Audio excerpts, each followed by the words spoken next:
I want to get right to it because this is going to be a really, really interesting, I think, important session because music, I think, is that important to the success of a documentary. And so I want to welcome in our guest for today, John McDowell, who we wanted to have on not just because he's worked on Academy Award winning documentaries like Born Into Brothels as a composer, but he also teaches composing for film. Is it Ramapo College? Ramapo, Ramapo, okay.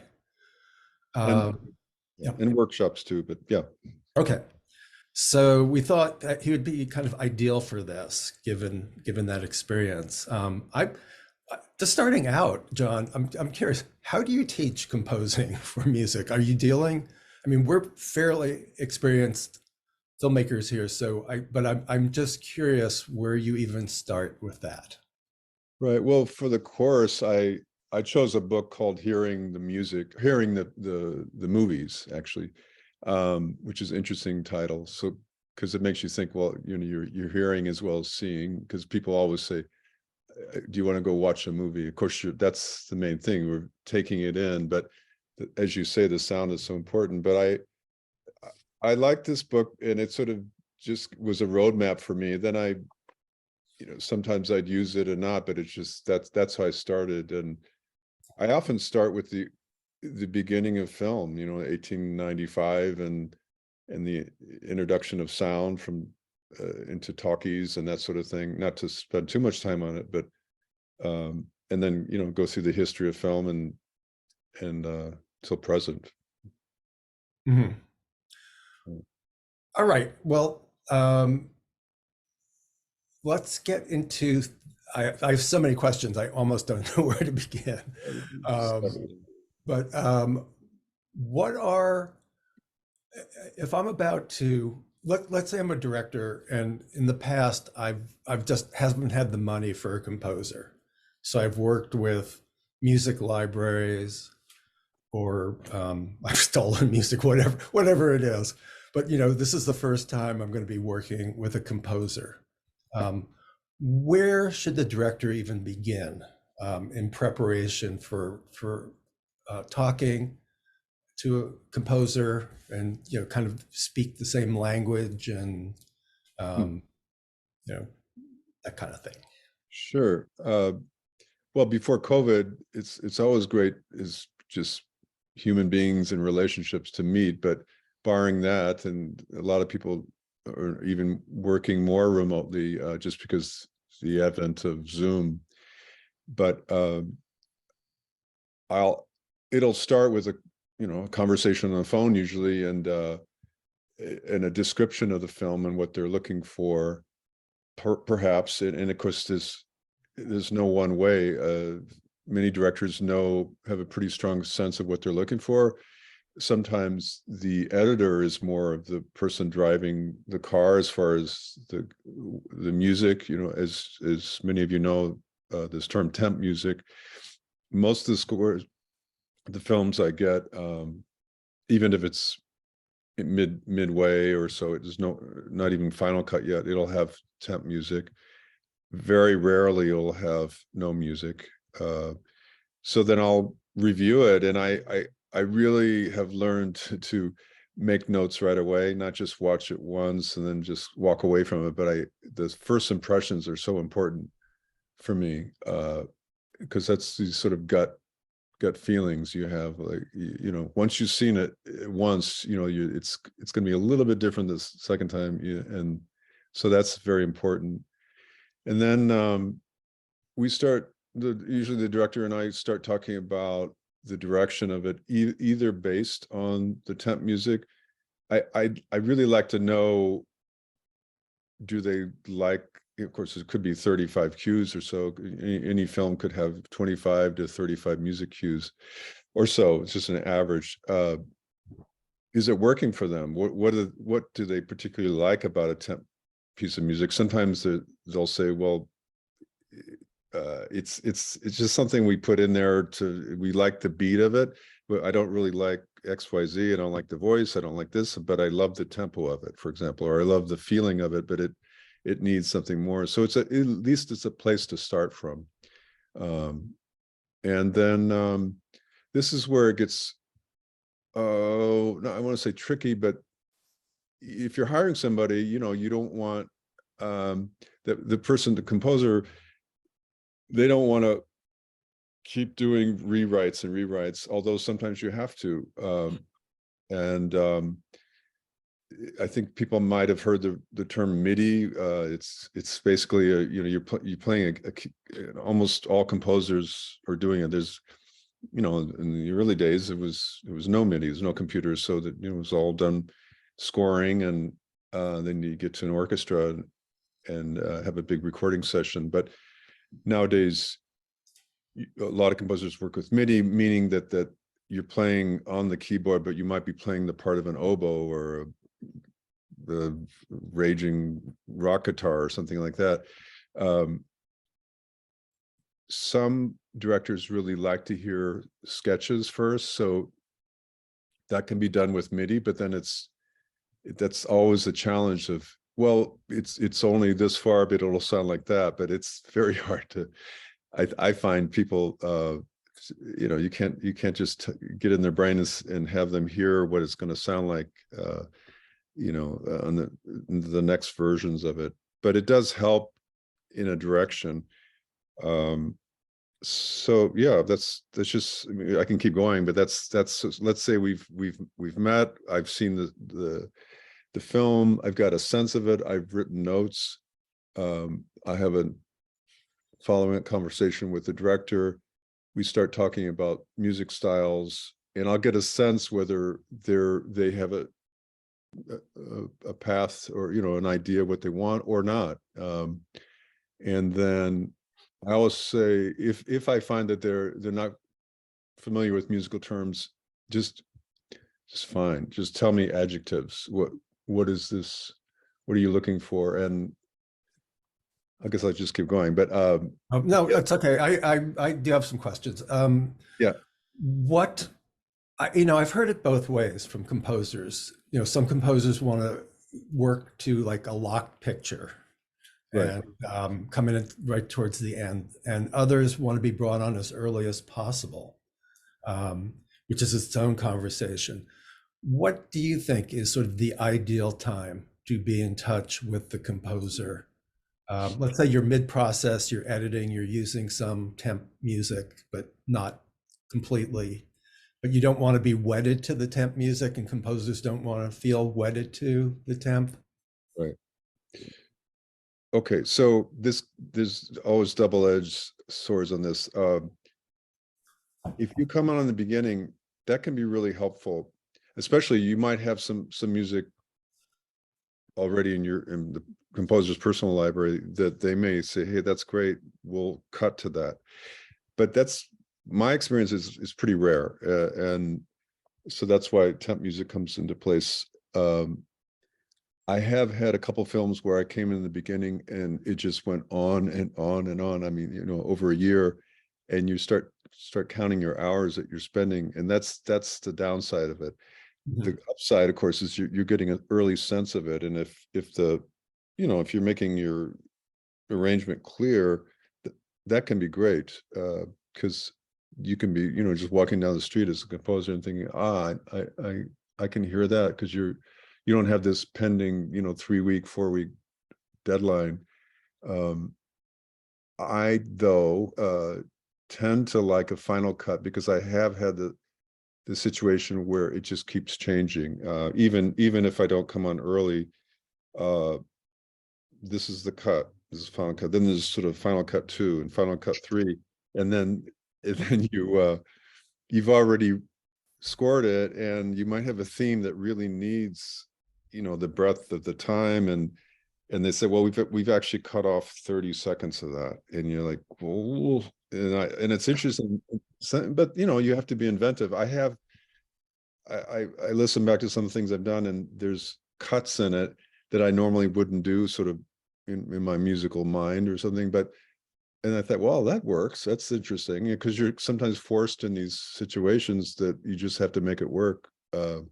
So I guess long answer, but I tend to like to have final cuts, but I do like to get on early enough so it's not just a, smash it out kind of situation. I tend to ask for 6 weeks if it is a full length film, whether it's a documentary or feature.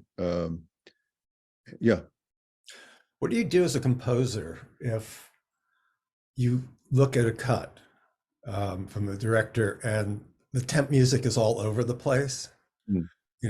They don't have any kind of cohesiveness to it. They just took one cue they liked for one scene and another cue they liked for another, and it's just a mishmash. Right. Well, this is a delicate thing. This is where it's into the relationship. If you feel like there's sense of trust between you, it's interesting. It's almost like dating. You just met. You're trying to understand how to work, but when it gets into the composer, it's a little bit almost crossing the line to say, I don't think that's working.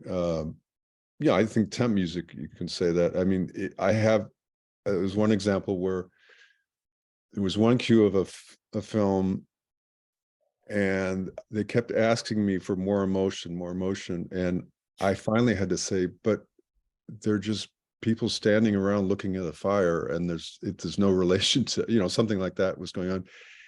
And they got it. And we worked it out. But I think it's totally understandable or appropriate for the composer to talk about the temp music. Is it working or is it not? It gets into tricky water when you're saying this, I don't think this scene is working, especially if it's final cut. But you just try to make it work. Yeah. I just want to remind people, if you have questions, actually you can put it in the chat. We may get around to it, we may not. If we don't, then we'll hopefully cover it in the last half hour to 45 minutes when we open it up to your questions. But feel free to put some in there. You mentioned dating, which is kind of interesting, because in a way, I think finding the right composer is not unlike finding the right editor. It's very hard to understand what an editor does just by seeing a cut of a previous film. Was the director really responsible for how hands-on was the director? So a lot of it comes down, I think, to the interview, and to talking. So what are some good questions the director might ask of you? With an editor, I actually ask them for, like, tell me your 5 favorite films of all time, or, your 5 favorite documentaries, just to get a sense of their taste. Is there, kind of the equivalent for a composer? Yeah, I'm just thinking back about these early conversations. Often they might know. I think almost always for me, it's been that they've seen something I've done and they like that, and which is also tricky because you may want to you sort of moved on from that style or something like that. But I think I really think it is, I'm jumping ahead, but I think it's very important for once the composer's seen the film, whatever states it in, to have that conversation. You kind of, it's exploration of what's going to make this work. And I think the director can talk about, like, as you mentioned, other films, what kinds of music, it's totally appropriate for them to ask for after the conversation, perhaps not just in the beginning. Can you send some tracks that might be in line with what I'm describing? It might be, maybe the composer hasn't seen the film yet, and they're not ready to send it, the director. So you have a conversation, and then the director can ask the composer, can you just send me some tracks based on what we just discussed? This is the film about XYZ, and I'm looking for this, and it's based in someplace, and that you're starting to, the pieces are starting to kind of come together in the composer's mind, what the feeling could be. So I think sending tracks over that might be kind of getting close to the area, if there is such a thing. And then if the director feels comfortable to talk about instruments, or they may have music that they really like. That's something that's come up often. I really love ex-composer's music that he wrote for something that helps. It gives me an idea what they're looking for. Not that I'm going to just totally emulate that, but So if I told you I love Carter Burwell, yeah. is that like helpful, thinking that I might have a very high bar I'm for you, or Yeah, I know a little bit about him. For example, I think the thing about not wanting temp music, uh, that's one point I wanted to talk about, is that, and then I'll answer that, but is I have heard, and maybe you guys as directors, and maybe there's some editors, I have heard this, that it's a little bit of a slippery slope, or dangerous to edit to a vacuum, or at least just a dialogue, because there's a phenomenon that you're editing really quick, and then you try to put in music and you realize you needed to have it breathe more. So I think that is a potential pitfall of not using temp music. You could do it with temp music and then just take it out and send it to the composer. So you're just like, well, let's just see what he does. The other comment that I've heard from Carter Burwell is that when he has his first inspiration, he says, well, let me do exactly the opposite of that. I don't know if he does it on every single cue, but I thought that's kind of interesting approach, because I think you can quickly get into safeness like this. I think this will work. And then, you know, you could have had something that's a little more adventurous and risky. The other thing is that I remember David Bowie said this, like when he's faced with a decision, he just says, or he said, what if we did this? What if we did that? And it's sort of like, well, this is not usually done, but let's try this. Not just to be different, but we tend to, as humans, want to do we got to get this going. We want to work it. This will work. And then again, the danger is that it becomes, okay, but not really as exciting as it could be. yeah. I remember when, but the first film I worked on where I worked deeply with a composer and had some budget to do that was 51 Birch Street, and I worked with this guy H. Scott Salinas. Scott is now actually become a sort of big time composer, but I was really struck when we first started talking. He told me to put together a mixtape for him, and it wasn't just a specific one. He just said, put in anything, any kind of song, or a snippet of a song, or a piece of a classical music piece or soundtrack that you love for whatever reason. And it could be, the moods could be very different. And I guess it's similar to my question to editors about their favorite films, which could range from Buster Keaton to Fellini or something. It's just getting a sense of who this person is by what they love, which I thought was really, really interesting. And I wonder if I came to you and suggested that, or gave you a mixtape, would that be helpful? Oh, yes. Yeah, that would be great. And that's sort of what I was talking about, but even to the point of, they may not be thinking of the music of, the adagio of a Beethoven symphony or something like that, but that there may be something about it that they like about it, and so I think that's a great idea. Okay, so I guess some of these questions will be a little all over the place, but we're talking a bit about temp music. So I noticed in the chat, Katie Flint had a good question about how do you feel about when an editor temps with music from your previous films? Um, Well, it's flattering, yet again, you could be put in a box. And I think the thing about temp music, which I find really helps me, is that it's, of course, it narrows down. It's always Stravinsky talked about how limitations really help. You know, this is, you know, concert music, but he talked about, okay, it's going to be 20 minutes long. It's we have this many musicians, maybe three, you know, it's you're narrowing down your possibilities. And I think that's what the temp music does. It gets you closer to some idea. And again, you know, you might go through the whole process, write something that's similar or sort of in this same vein, and then it's somehow, you know, emotionally, and that's the whole thing. And that's the bottom line. Is it working or not? Does it have a reason to be there?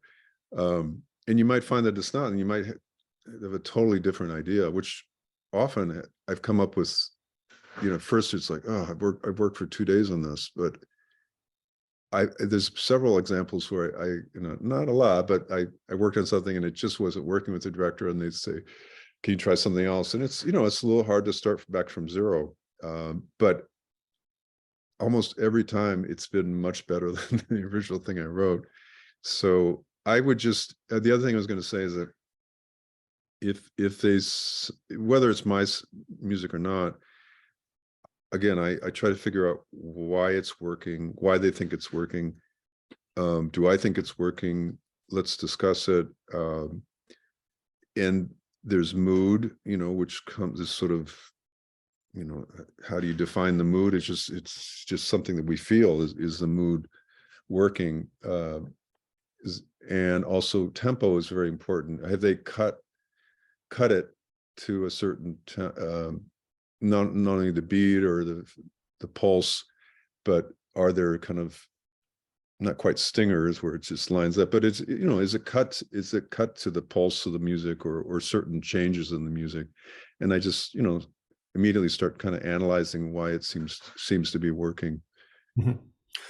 I think you answered this question a little bit earlier by suggesting that the editor be involved with discussions with the composer. But what do you do in cases where the filmmaker just doesn't have the musical vocabulary to understand certain things like, you know, rhythm or beats Yeah. Well, the best or way, hits it even better, more specifically, hits an emotion on the head, yeah, makes it too obvious. yeah. I think there's a couple things. I again, as I mentioned,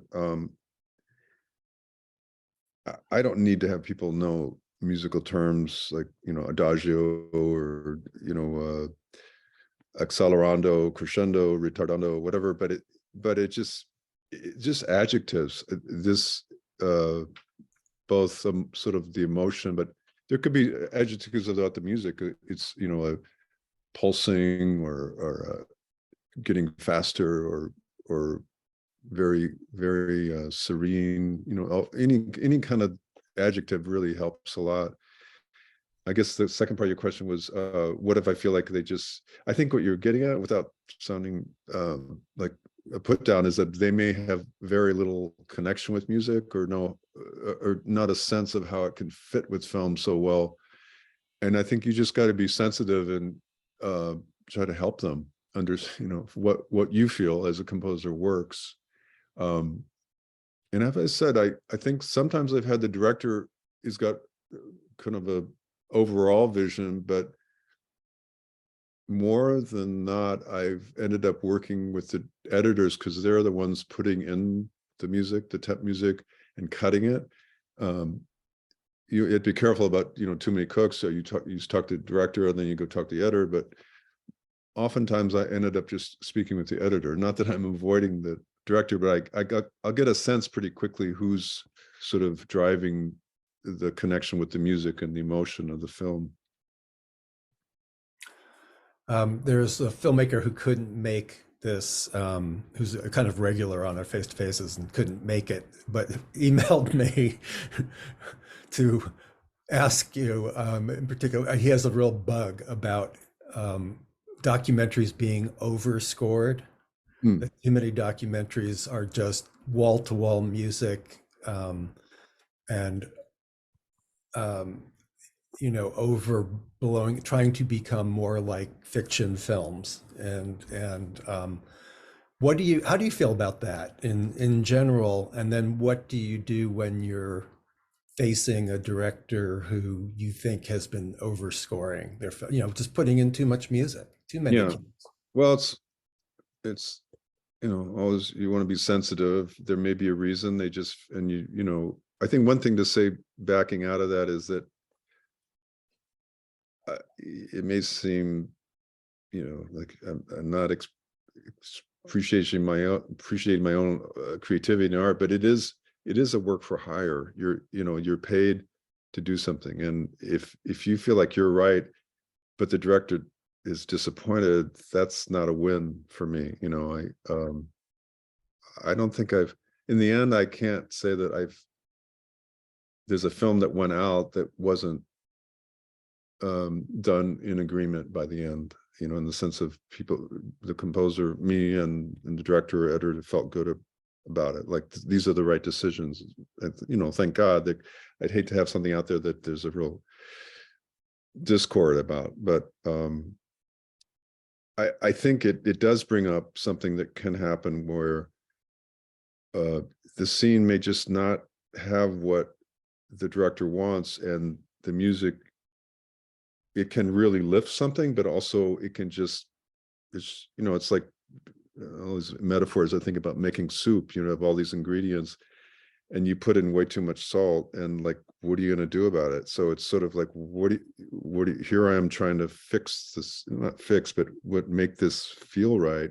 But maybe we have to go back. And that's, again, as I said before, that's a delicate thing to say. I don't think, as a composer, I don't think this scene is working. You have to be, have a good relationship or connection with the director to say that. And again, it's all, who knows, there's 10 different ways you can do it. So no one's can, really right, but it's just whether it really works or not. So I love less is more. I love, I often will write something that's a little more complicated than I just start looking at the different parts. There might be 5 instruments, and I'm thinking, let me look at this. What happens if I take this out? What if I take, and often you can take out more and it's actually stronger. So yeah. There's some great questions in the chat. So again, I'm going to give a lot of time for questions from everybody. But AK puts in something. Put in a question: is it wise to test a relationship by having different composers score a 2-minute sizzle or 5-minute trailer as a test? I mean, I don't imagine they would do it for free, so it would be expensive, AK, to do that. But is that, do you think, a good idea? Would that be something you'd be willing to do? it, I have been asked that before, and unfortunately, I've got a lot of like music that I've written before, so I could just, rather than spend a week on something, I could, not to be lazy, but I have never been offered money for it, actually. So it's interesting, and that's where it gets in, like, okay, I'm going to work a week on this, but it's like you're vying for a job that you really want. You'll do it if you want to. If you think it's this, you might get some scenes. It's like, wow, I want to go for this, and so then it's okay. I think it's an okay idea. Whether the composer is going to do it or not is the question. I do think it's not a bad idea. The composer may not like it. He'd love to have you say, let's go. You're hired. But if you're not sure, and especially if the composer doesn't have a track record and you haven't seen a few films that you like, then that, it might be a good solution, a way to go. My guess is it's not unlike with actors being asked to audition. Yeah. They're going to be asked by, Francis Ford Coppola, yeah, maybe even an experienced actor be willing. If it's for a first-time filmmaker, an experienced, well-known actor probably wouldn't want to audition. So it might be similar to that. Another really good question. Yazi says, I have two potential composers for my film. One of them is my first choice and is brilliant, but is unreliable and emotionally unstable. The other is less experienced and a little more limited in their sound, but more reliable. Both really want to score the film. Oh How gosh. do I negotiate having both involved? Not one or the other, both. Oh, Have you ever had to work with another composer because, the other was emotionally unstable or well, there's a lot in there. no? When when you described the first person, my first reaction was like, nope. If it's like I said, it's like a date relationship. But we all have stuff, and I've worked with directors at first who was like, wow, the guy is not very sensitive, but then we ended up like just having this great connection. So you never know. Um, the second part is, do you work with someone who's less experienced? Then I thought, maybe try the first person, and then the third thing is to work together. Just a quick little story is that actually was on Born to Brothels. It was a team. It was a couple, a man and a woman, and Xana, the woman, really wanted me. The Ross wasn't so sure, and so then they thought they'd have a compromise and have another composer, which I won't name, do us share it. And I thought, well, if I say no, I could lose this. I really wanted to do, I saw the film, I thought this is going to be great. And I thought, if I say no, I may lose it. If I say yes, let's see what happens. I said yes, he said no, and I got the job. So, that was kind of interesting. I think it could work. Again, then we're getting into, kind of metaphors of making a soup together. Like, do you want two chefs? I mean, you could. Maybe the one is making the soup and others making the salad. I don't know. I think it could work. You'd have to kind of find out if they can work together. They don't necessarily have to work together, but it could be a little odd to have sort of a one style and then or broken up. It could work. I mean, it's changed now. I mean, it used to be, it was a cohesive kind of sense of the whole film. Now there's often source music and all kinds of styles used, because it's getting more that way, sort of anything goes. So I don't know. If I was helping consult, I might, you to really listen to the composer's music. If you're able to work it out with them to each try something, that would be great. There's so many questions in the chat. I'm going to ask people to start using the raised hand function so that we can call on you when we open it up. And we're going to open it up to questions earlier than I normally would have, because there seem to be so many. But quite a few of them are getting, well, I'll ask one last temp music question, and then we'll get into budgeting a little bit. What do you do, and Bart has this in the chat as well, what do you do when you look at a cut and the director has fallen in love with their temp music, and they just it's have you been faced with that situation where you do a cue and it's just not close enough to the temp that they've fallen in love with, and how do you handle that when they say, no, make it more like what I had? That can be a pitfall, and it's rare that you just try to really emulate what's there and it ends up being better. Although I like the idea of using the temp music as a starting point and then getting far enough away from it that what I've created stands on its own. But what I mentioned before, I look for why it's working. Tempo is the first thing I look for, like, not only just the pulse, if it has a pulse, but just when it hits with certain scenes, or when even if it's leading it to a certain point, I like to draw a lot. I like to just draw lines and pictures and try to start from there and see why it's working.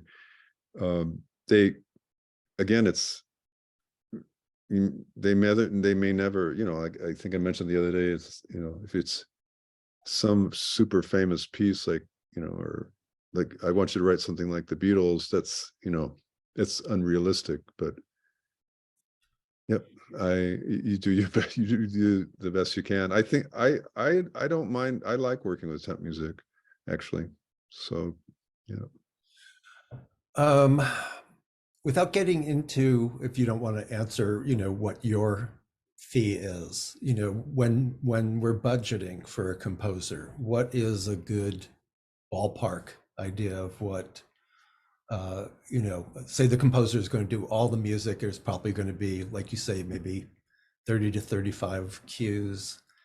Um, is it based on how long you think it will take you to do it? Or does basically the filmmaker just say, I have 25,000 in my budget for a composer? Um, Also break down, separate out maybe a composer's fee from the production of the music, the scoring sessions and things like that. Okay. Well, in this realm, we're not talking about Coppola's next film or something like that, but just in documentaries, particularly, it can be anywhere from, I've been offered 10,000, which is very difficult. I up to 50, and I think the number you raised is kind of average, I would say. It just depends. It's, where the composer is in their life and what they're willing to do. Are you saying just as a fee for the composing No, for the whole, or the whole shebang? yeah. But then it gets into, like, if someone just offer you $8,000, first of all, that's a lot. There's a lot of work, and that's not a lot of money for all the time you're going to spend. But if it's sort of, I just want everything to be very minimal, synth music, just, I mean, which, may or may not work, but, I don't know. I don't think I do it, but it's, okay. So then we're getting into, you're getting to the cost. So that's sort of, just as a kind of composer producer, that, so you're the composer handling everything. Again, it used to be that the composers didn't have studios. Now they all have studios, home studios. You can do it in a little apartment, you've on your computer, you're using sampled sounds. I really like to use live musicians, and of course that's where it gets into costs. I try to pay musicians each session about $400, and that could be, 4-hour session or something like that. So you can imagine, if it's a chamber group, that can get really expensive, and that's more of a kind of $40,000, $50,000 score. Or you can do something a little less. And I fortunately, I can play a lot of instruments, piano and percussion, and so that's a good basis. And I mean, the other day I took a ukulele. I don't really play ukulele, and I was just sort of sampling strings, and then I just kind of edit them together. And it's a little tedious, but I got it. It really it worked. But that's the, on one hand, is you get so much more with live music. I mean, even if it's, one or two live musicians, and then underneath is more the sampled sounds. A lot of composers use sampled libraries of strings, for example, but then you put a live player on top of it, so they're kind of,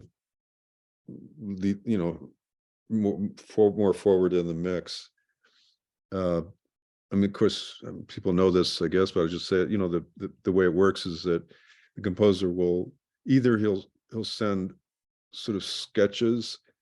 It could be just playing on a piano, playing themes or something, that, or doing the MIDI work I talked about before.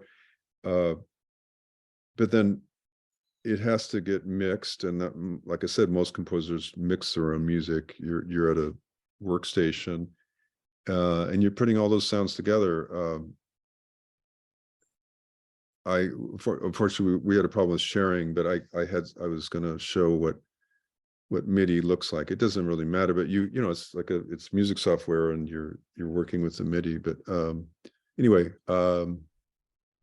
yeah. So the costs are the composer's fee, the musicians, and then I like to master it. And mastering just means that either the composer's doing it as a mixer, or I used to take it to a fellow that sort of moonlighted at Universal, and I'd bring him the score, and it's just a kind of a cleaning up, like $1 million machine that would clean up the sound. But again, we've gotten to the point where everybody's, you know, individuals are doing kind of everything. So I think of the last couple of scores, I did everything. I wrote, scored, I mean, same thing, but I, hire the musicians, the sessions, recording, I'm dealing with microphones, I'm getting the right levels. So I'm now a studio engineer, and then I'm arranger, and doing everything. And then you mix it, and mixing, it's not a pop song, where it can be, but it's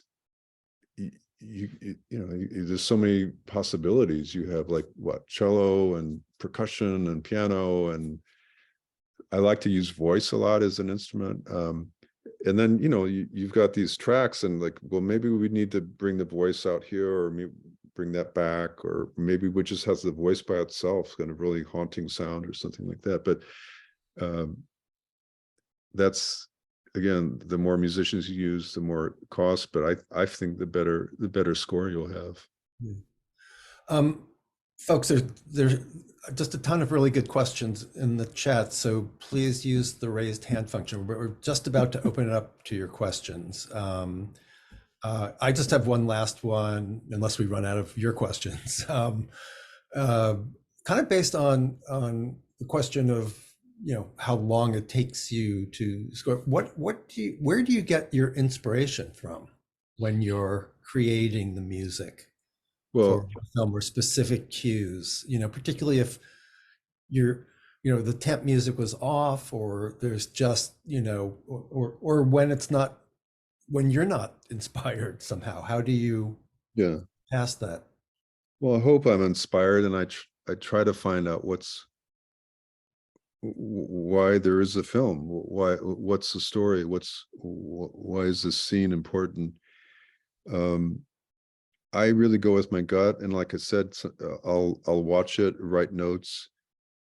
It may be kind of abstract, like I might write some adjectives or some emotional feeling I'm getting out of it. I might draw lines, like it needs something.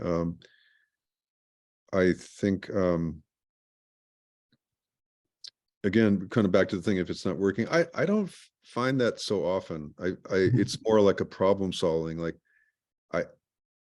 I'm not sure what to do about this, I'll say. Like, so then I won't try to force it. I'll back out of it and get to another scene. I mean, one thing I should mention is that I think every time I start a film, there's a voice inside that says, this is going to be terrible, or you're not going to do it.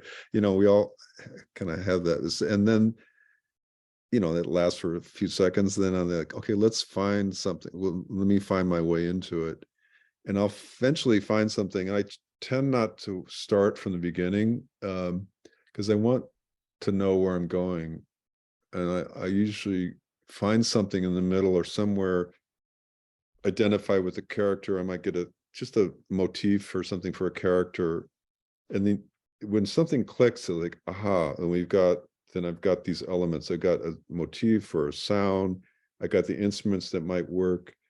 Again, it's back to that thing of narrowing it down to what work, and not to minimize it, but it is it's otherwise it's just like, well, let's throw this in, let's throw that. It doesn't have a cohesiveness about it. So I try to find some cue, like maybe it's the 14th cue, and that's really sounds good. So I know from the beginning that's sort of going towards that. I learned this from Robert Wilson, the theater director. I met him in Amsterdam when I lived there. He said, it's so simple in the sense that you need to know, and this, I think it's, he was talking about theater and opera, but you need to know where you're going. He said if it's a man on stage uh, sitting in a chair for 45 minutes, and then at the 45-minute mark, he stands up and says something, well, that's where you're going. And, you know, he's just using a simple example, but I feel the same way about the film. It's always moving. You got to keep it moving ahead. And of course, you as filmmakers know that. I mean, it's a storytelling thing, and got to keep people interested. Where does your work as a composer overlap with the sound designer? And do you like to use sound, you know, incorporate that into your music, or sound design into the music? I think more, again, everything's opening up more. So I didn't originally use so much sound design.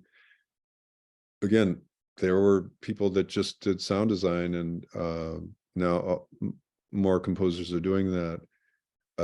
And just to kind of clarify what that is, I think I don't have a written description, but for me, it's sounds that may or may not be musical, but often not. They're just sort of abstract sounds. It could be a synthesizer. It could be like holding one note note down on the synthesizer, but it's not a violin sample. It's like, you know, some kind of, you know, ethereal sound or something like that.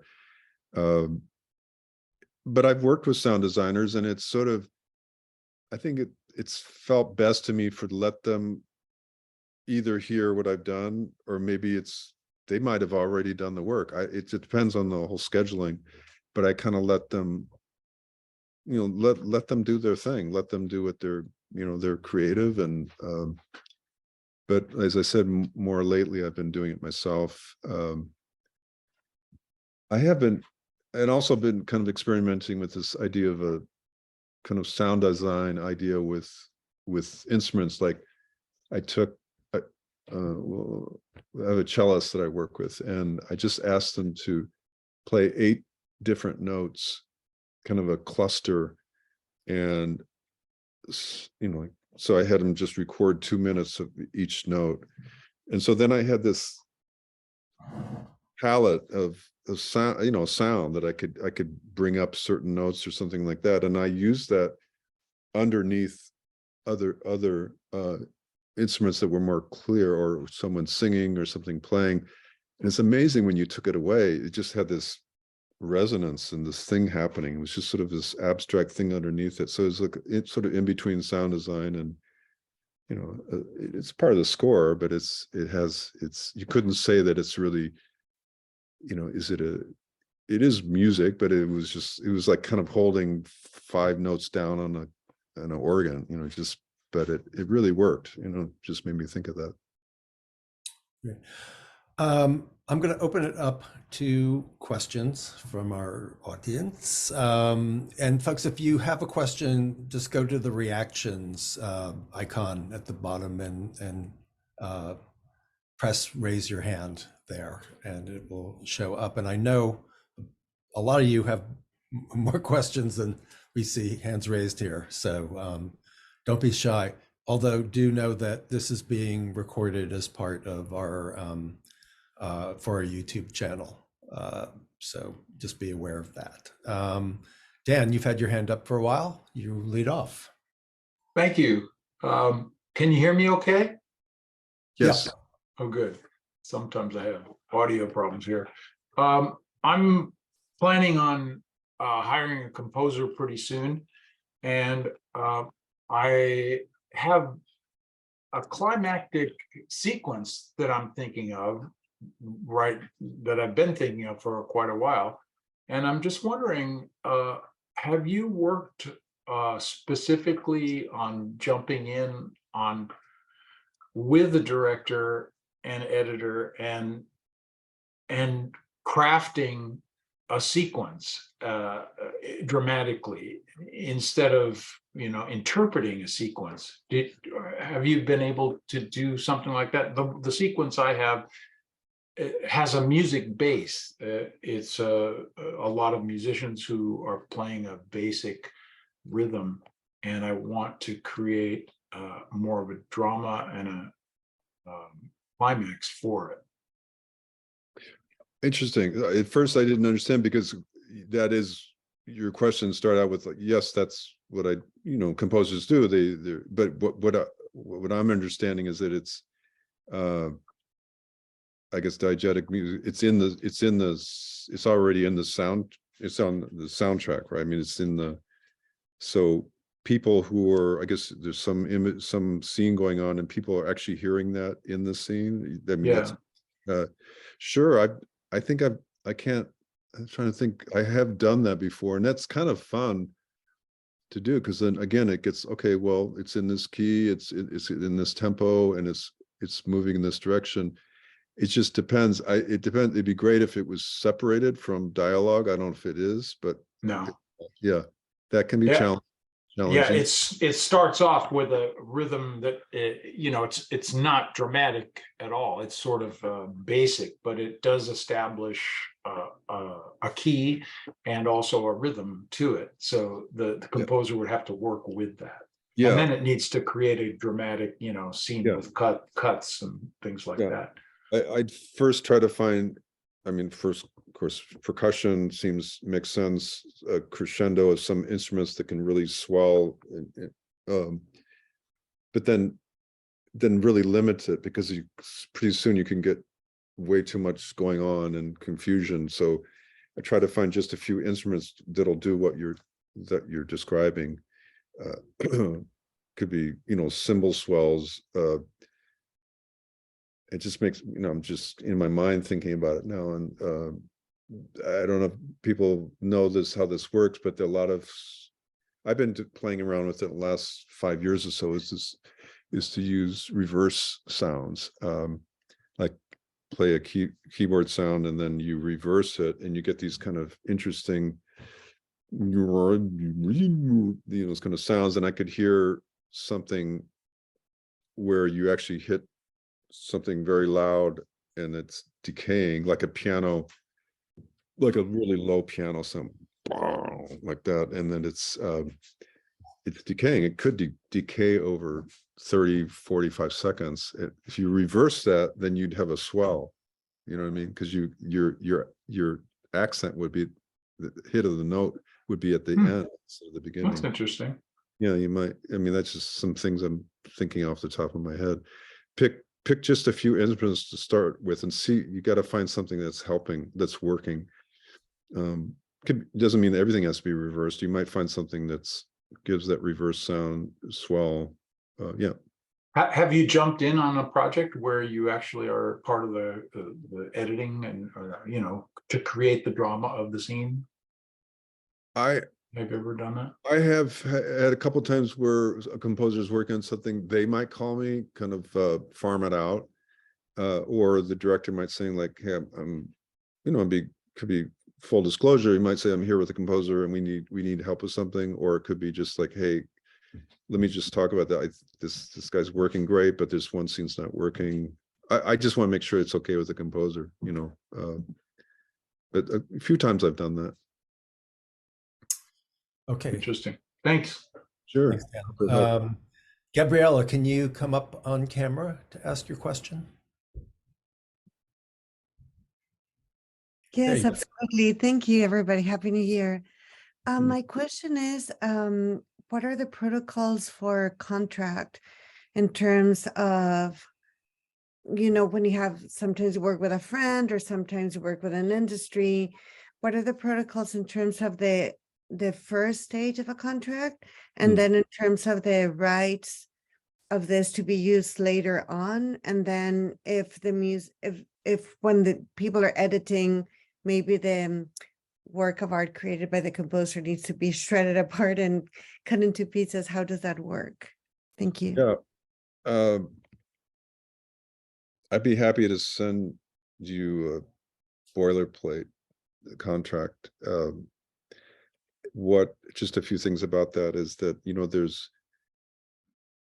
there's publishing and there's music, meaning, so there's music rights, which really the composer should retain. And ideally, especially unless he's making you're giving them a huge amount of money. The composers should really retain publishing as well. And that just means that for every dollar that comes in from a theatrical performance, for the music, the composer will receive 100% on that. That's one thing. And then it's just, well, other things in the contract. If I mean, most documentaries don't have a soundtrack, but if there is, that's built into it too. I mean, there's those, you know, the rights are the big thing, and you know what you're getting, and it's all this stuff that you can say verbally. I mean, contracts are not meant to be onerous; they're meant to like clarify. So that's, you know, all these things like how much time do you have. Where it gets tricky is, you know, if you're not happy with what's the work, but you like half of it, then what do? Do you have them keep going back to the drawing board? And it's just up to, there's a certain point the composer might say, look, I've done 4 versions of this, that's enough. You know, it depends on your relationship and who they are, and but you know, it's every situation is different. Does that help? Or good? Yes, thank you very much. And in terms of, for example, specific themes that are like from, I don't know, like da da da da, which is the Beethoven, you know, whatever. Yeah. Who has who bears the weight of doing the due diligence of discrepancy in terms of, you know what I mean, music rights and Yeah, well, that example would be, it's in public domain because it's been over, it used to be 75 years. That's, then we're getting into licensing, like there, maybe you want to use a theme from whoever, you know, maybe, I mean, it's happening all the time in hip hop music. So there's sync and there's publishing. So if, you know, if you want to, you know, license a song, it's a whole nother discussion, but how music supervision, you're paying sync, meaning it's synced with this film, and publishing. If you're just, you know, you're having someone perform a song or rework a song, it would just be publishing that you're paying for. And that's, sometimes some composers are doing actually music supervision.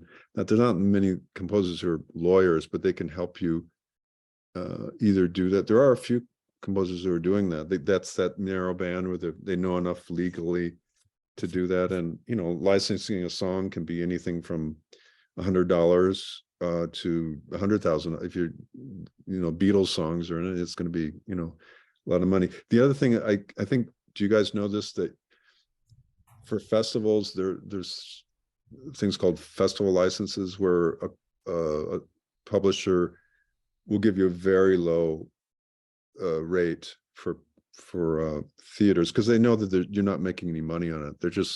They want to make sure they're not missing out on the money. So it's a really good way to go, because you can get some pretty, you know, outstanding music that's out there already that'll click or something, and then you've only paid $100 and you go through festivals for a year. You know, that's you're doing pretty well on that. And then, okay, so then it gets bought. I mean, you're gonna get out there, and then that's where it gets into, you know, you try to negotiate a fee or have the composer do something that fits, and that's where it's tricky. That's where it gets into, can you do something that's like such a, you know, catchy tune that's been out there? That's can be tricky. John, maybe Eric, I don't want to ask you to put something in the chat while you're talking or listening to questions, but maybe Erica can put this in for you. First, can you tell us again the name of the book that you use with your students? Hearing Hearing the music. Hearing the Music. Do you know who it's by? And I can just grab it real quick, if you don't mind. Okay. And then Francel will get to you next with your question, if John comes back. or Francel comes back. Um, well, John, can you, okay, there you go. Hearing the movies. Oh, hearing the movies, yeah. Hearing the movies. Okay. So we'll try and put that in the chat at some point. I'm sure there's several more, but it had kind of a good overview. Okay. And also, can you put your email in the chat? A couple people asked if they could get the boilerplate as well. Oh, sure. Okay. So if you put your email in there, anybody are you okay if anybody else, for Sure. others might want it? I'll leave out my, personal information, but I'll, send. All right. Francel and then Simon. Hi, thanks so much for this. I have, if time allows, 2 questions, but you can just pick one. No, go ahead. So you started to address where composition for music bumps up against sound design. And if I understood correctly, it sounds as though you more recently started kind of integrating. And I'm just wondering, is that typical of a lot of composers, or is it still really discrete for most people? And if so, who do you approach first? And does one kind of get in the way of the other? Because it took me a long time to discover that a lot of what I needed was like clanks and thuds and things like that. So I just love to hear more about, if you have more to say about how they work together and what order to do things.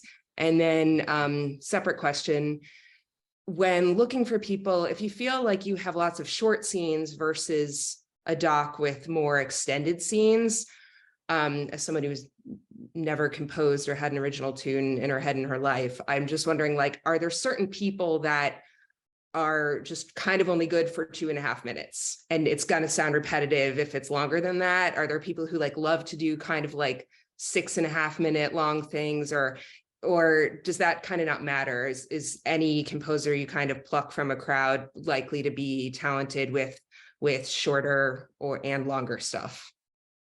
Okay, maybe I'll go backwards. I think it's very common to have 20-second, 30-second cues. For me, my experience, long cues are like 2 minutes. So they should be totally willing to do short cues.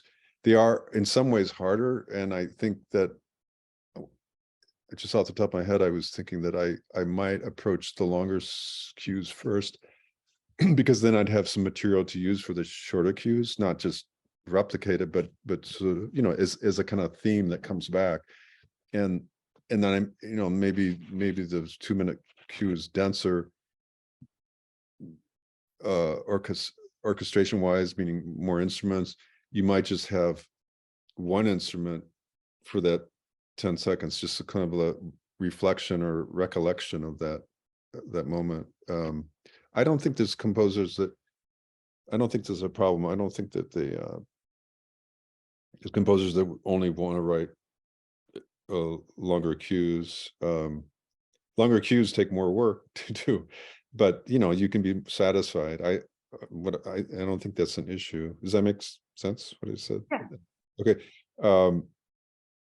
See, the first thing about sound design, I think my gut feeling is that I would do the sound design first, because the problem is the composer might be eating up that oral space, and then there won't be room for the sound design. I've never had an issue. I don't think there's a thing out there about composers and sound designers conflicting.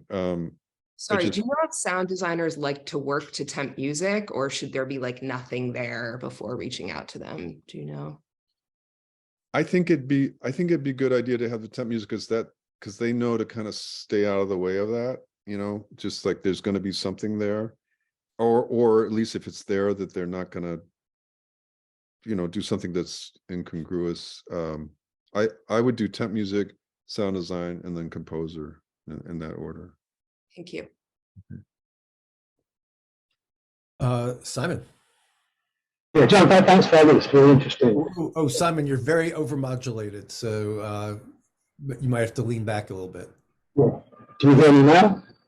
Yeah, you're still a little muffled, but Just a little loud, but I do my best. So John, two questions.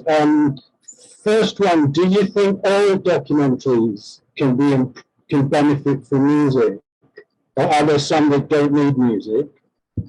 Second question, how long would it normally take to score a documentary that was basically ready, apart from the music? Okay, I think I understood the first question. It was that it was something along the lines of, do all documentaries need music? Is that essentially what you're saying? Yes.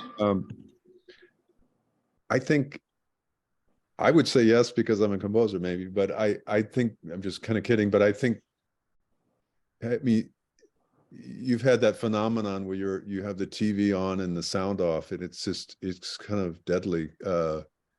You know, you're not getting, again, and you're not getting propelled in the story.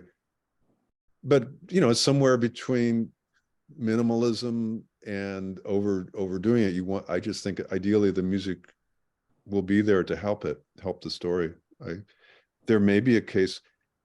I'm sure that I was trying to think if there was some doc that I saw that was very stark and it didn't have music. I think that kind of has to be the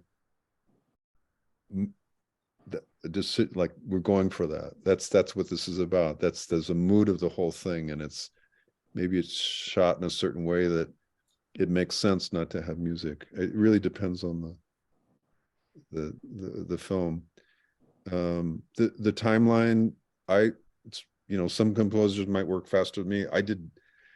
I've done excuse me, as short as 3 weeks, which is about killed me, you know, like 16, 17-hour days. And so it's not ideal. 6 weeks, I think, is a fair time. I've had people work on a film for 12 years and think, okay, we've got 3 weeks. You know, it's like, come on, you got to give me a better chance. 6 to 8 weeks, you know. But don't start the conversation at 6 weeks. Start it, you know, early as you can, because also people, you know, scheduling. They might be fine with 6 weeks, but they might be booked. So it's better to project it out. I noticed two of our members here are that they're composers, Claire and Paul. And I just wonder whether you guys have any comments or observations you'd like to add to the discussion, things that haven't been brought up yet. Yeah, Claire, go ahead. Thanks so much, John. This has been so great hearing your process. Yeah, I write with a co-writer, and we just scored this film that's out in theaters now called Turn Every Page, about Robert Caro and Robert Gottlieb. And it's That is, by the way, beautiful. let me just add, that's a fantastic documentary. It's great. Really, I really love this movie. Yep. Playing at the film And you know, forum it's in so New York. interesting. Yeah, it's at Film Forum, then it's going to BAM, but actually it's going to 100 cities. So Sony's doing a beautifully wide release with it, which I think it really deserves. But with this film, we were actually invited on quite a while before, you know, Locked Picture. And it was a very, I think, beneficial thing because we just started talking so early, and we got them a bunch of our music, and they were sort of mostly able to temp with our music, which, you know, of course we would want to bring a new quality to that film that is appropriate for the film, but it was nice to be able to sort of draw from our aesthetic, at least, because they were coming to us for what we do. But it was nice to have those conversations early on, get the music, and then we went and worked on other stuff for about 6 months. And then when they had Locked Picture, they came back to us. So I found that incredibly just a gift all around. But John, I wondered, do you struggle, you know, the more that MIDI becomes, you know, good, that people want to just sort of stick with that and not get live musicians?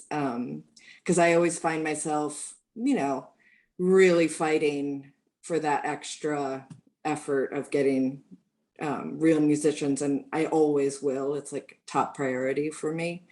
Also, my co-composer is a string player, so we do all real strings the whole time. We never use MIDI strings. But do you find yourself having to sort of fight for that? It makes me laugh because there was at one point I was working all day long, and I looked at my hand, and I had the mouse in the hand, and I thought, this is my instrument. Like, this is weird. I spent my whole life practicing and playing piano.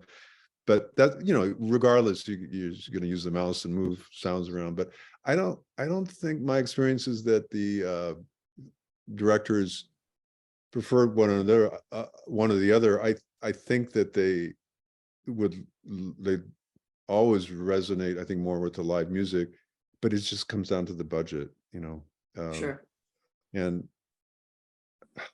yeah, I had one film where they said, okay, send examples, and the music I had in my mind was very hard to do on the MIDI, so that was a struggle to kind of really emulate what it would eventually be, because it just feels, I mean, as you say, sounds and everything's getting better, so you can actually sound like a real orchestra. But there's so many subtleties, as you know, with a real musician, and it's just very hard to get that all, to bring that out. It takes so much work.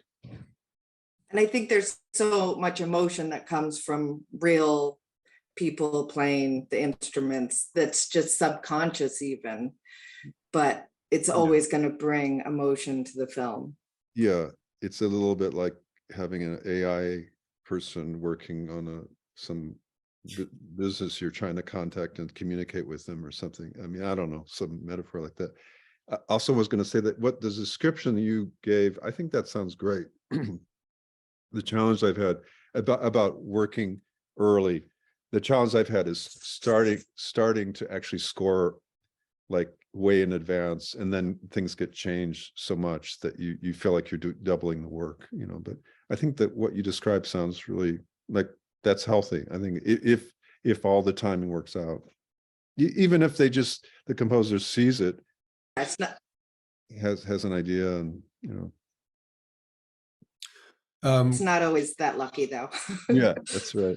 That's Claire, good. as a testament to your skill, I found myself tearing up the whole last 15 minutes of the film. And, it's about these two old guys talking about books, and it was just such a beautiful film, and you did a really great job. So I'll look forward to it. yeah, I couldn't recommend it more highly. Paul, please. Hi, thanks, Doug.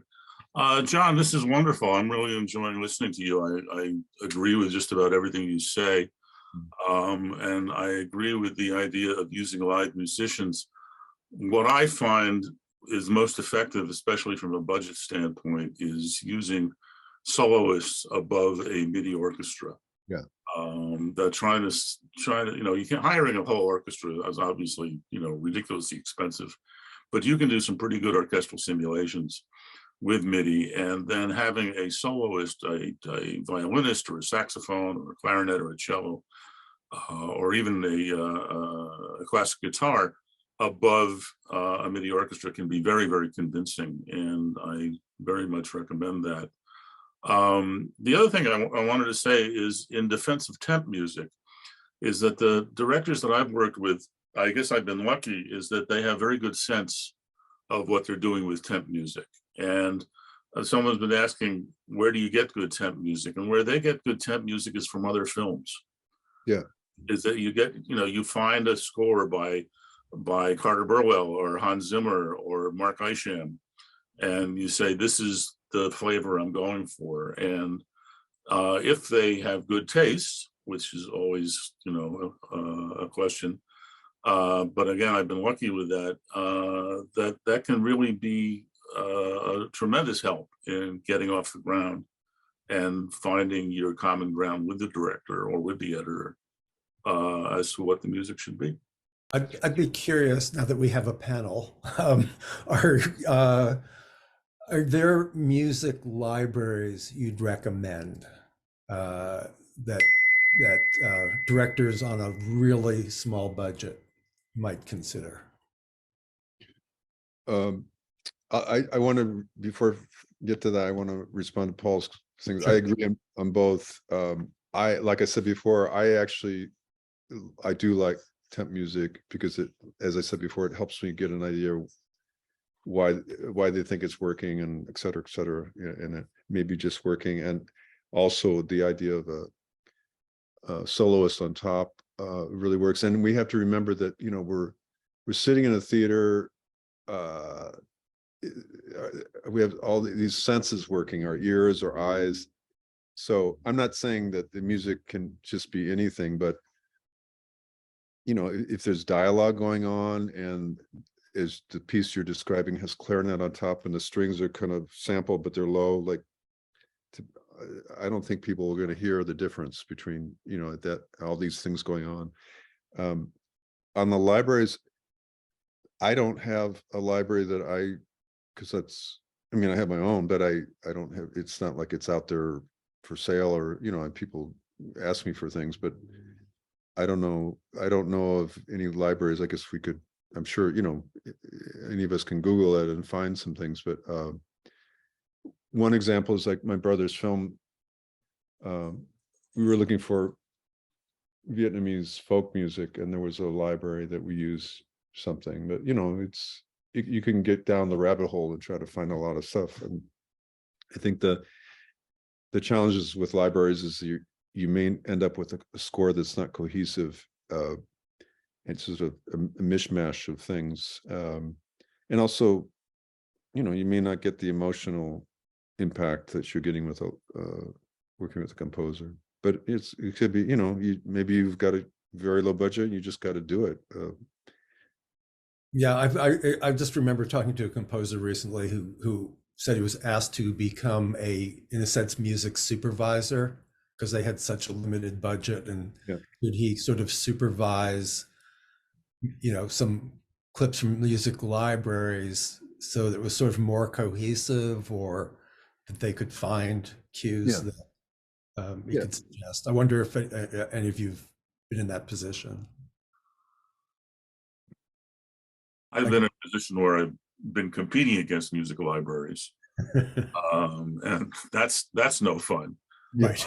Especially when the libraries are working in a style that I'm not particularly comfortable with. Yeah. And I've lost gigs because of that. So, and I'm not going to mention any names either. Yeah. What are there any scores recently? Oh, I'm sorry, Claire. I was just going to offer a different perspective that, you know, even with an incredibly limited budget, I would recommend, you know, film scoring students, or, you know, conservatory students who want to, you know, get started, and they might be able to do a solo piano score for you that's beautiful and completely emotionally connected to your film. You might have to guide them a little bit more. Another option would be to, you know, reach out to some composers you like about licensing some pieces of music that they own 100% of the rights to. There's a lot of ways to make it more of a human thing than going to a library, even with a limited budget. Yeah, I agree. We're close to the end, so just one final, or maybe two final questions. But Claire, can you put your contact info in the chat as well, in case people want to follow up with you as well? I think Paul and Jimmy has a question too. Oh, I'm sorry, I didn't see that. Jimmy, go ahead. It was just more of something I found in terms of ways to get a composer with a very tiny budget. So just co-signing what Claire said about students, I also found that professionals who have done short projects and are looking for their first feature film tend to be really also keen to talk about, some people even say they do, I mean, really very little money, because then they're trying to make that transition over, and they're it was easier to have very low risk because yeah, so I found that really helpful for me. I actually, as a new filmmaker, I actually enjoyed working with a student who now works at Pixar off the back of my film, because I needed a lot more iteration because I didn't know what I was doing, and I would have felt really guilty with someone really very qualified asking endless questions. So it kind of worked in terms of me being a new filmmaker, her being a bit new to this, and we could just kind of figure and feel our way through it together, which was much better for me. I think I just answer. I think what we're finding in this conversation is that there's no one way, and the worst thing to do is sit back and just think about it. Just try, like reach out to a bunch of people, and if that's going to help you, like you get into a dead end, you're going to go to what Claire was saying about, like, well, maybe, I realize this guy's 3 times as much as I really like his music, but I can't work. Let me have someone else listen to the music, maybe a conservatory student or something who's just ready to dig in. And so, yeah, I think it's a good point. Love your email address, Claire.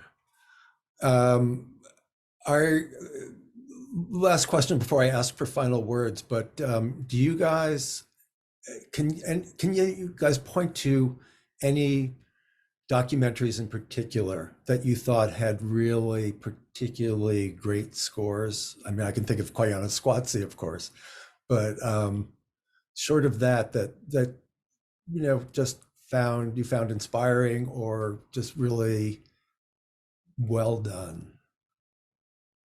I just saw a film on PBS,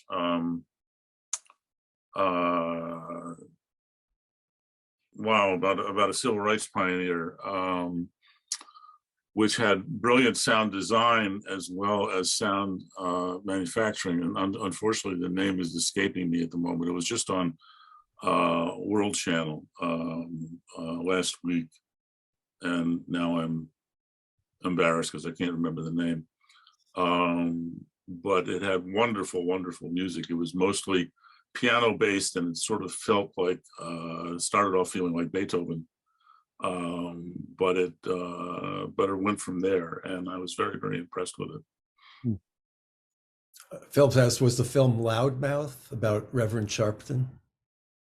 No, it was. I'll see if I can find it. Okay, John, anything come to mind? Claire?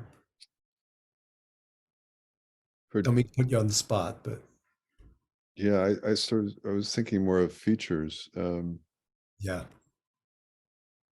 I mean, I have my list of composers.